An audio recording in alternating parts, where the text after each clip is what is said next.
आगे आगे रायगढ़ वाली मोर शक्ति सहर माजी छावते।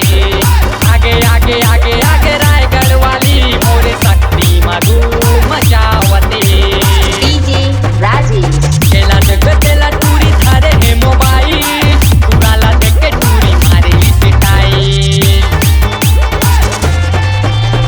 केला देख तेला टूरी धारे है मोबाइल उड़ाला देख के टूरी मारे सिटाई।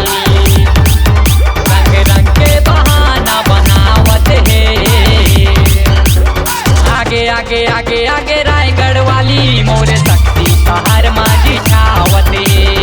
आगे आगे आगे आगे रायगढ़ वाली मोर शक्ति मधु मचावते। डीजे राजेश आखी में चश्मा यौ मारे है जी एकर फैशन में बिगड़ के कतो की।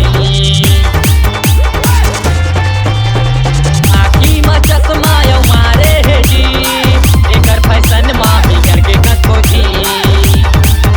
बड़ा सज धज के टूरी आवत है।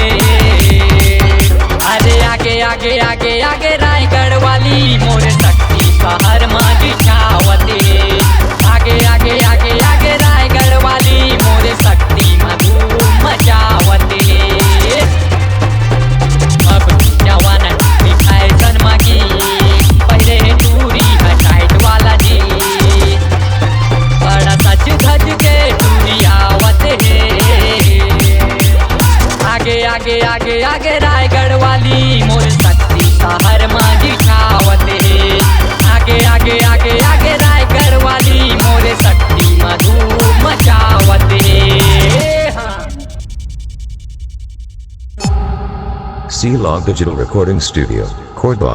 Contact number 9907119215.